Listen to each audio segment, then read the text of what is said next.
നമുക്കിന്നൊരു കുക്ക് ചെയ്യാൻ ഒരു പച്ചക്കപ്പയും കൊണ്ടുള്ള ദോശയാണ്. കപ്പ രാവിലെ കൊത്തി ഞുറുക്കിയതാണ്.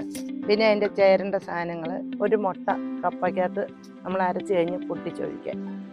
ഒരു മുട്ട നമ്മൾ ഗ്രേവി ഉണ്ടാക്കുമ്പോൾ അതിൻ്റെ അകത്ത് കൊത്തിപ്പൊട്ടിച്ച് അതിന് ഗ്രേവി ഉണ്ടാക്കാൻ ഉരുളക്കിഴങ്ങ് ചെറുതായിട്ട് അരിഞ്ഞത്, സവോള ചെറുതായിട്ട് അരിഞ്ഞത്, തക്കാളി, മല്ലിപ്പൊടി, ഉപ്പ്, കരിവേപ്പില, വെളിച്ചെണ്ണ, ഗരം മസാല, കുരുമുളക് പൊടി, ചിക്കൻ മസാല, മുളക് പൊടി, മഞ്ഞൾപ്പൊടി, ഇത്രയും സാധനമാണ്. നമുക്കൊന്ന് ഈ കപ്പയൊന്ന് അരച്ചെടുക്കാം.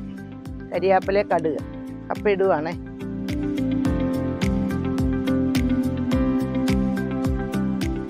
നമുക്ക് സ്വല്പം മഞ്ഞൾപ്പൊടി ഇട്ട് കൊടുക്കാമേ. വെള്ളം ഒഴിച്ചു കൊടുക്കാം.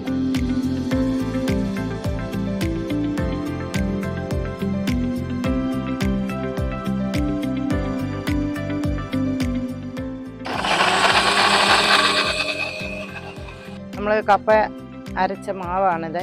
നമുക്കിതിൽ ഒരു മുട്ട പൊട്ടിച്ചൊഴിക്കാം. പച്ചക്കപ്പ കേട്ടോ. സ്വല്പം ഉപ്പിട്ട് കൊടുക്കാമേ. നല്ലതായിട്ടിത് ഇതെല്ലാം കൂടെ ജോയിൻ്റ് ആക്കി വെക്കാം.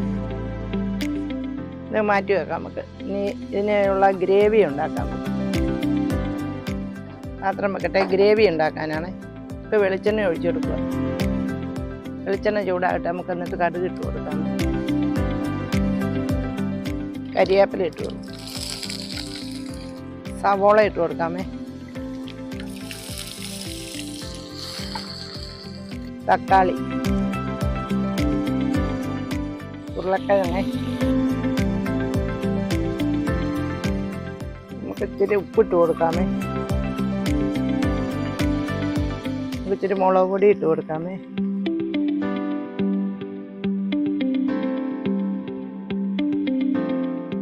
സ്വല്പം മല്ലിപ്പൊടി, ചിക്കൻ മസാല, കുരുമുളക് പൊടി,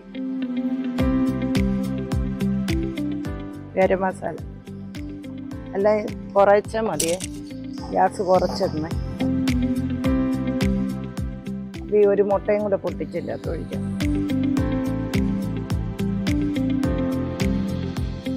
സ്വല്പം കൂടെ എണ്ണ ഒഴിച്ചു കൊടുക്കാം.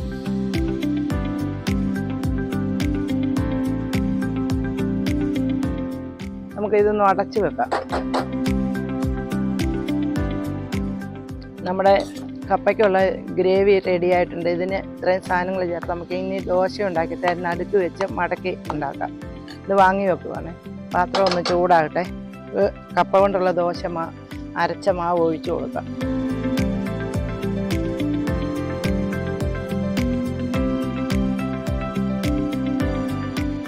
പിന്നെ അത് നടുക്ക് ഗ്രേവി ഇട്ട് കൊടുക്കാമേ. തീച്ച് കുറച്ചിടാം. തിരിച്ചിടാം. നമ്മൾ മുമ്പേ കപ്പയും കൊണ്ട് ഉണ്ടാക്കിയ ദോശ റെഡി ആയിട്ടുണ്ട്. കപ്പയും ഒരു മുട്ടയും എല്ലാം കൂടെ ഗ്രേവി എല്ലാം ഇട്ട് നടുക്ക് ഗ്രേവി എല്ലാം വെച്ച് നമ്മൾ ഉണ്ടാക്കിയിട്ടുണ്ട്. ഇതെല്ലാവരും ഇതുപോലെ വെച്ച് നോക്കി കഴിച്ച് നോക്കണം. നാളെ ഒരു കുക്കിങ്ങുമായിട്ട് നിങ്ങളുടെ വരുന്നതാണ്.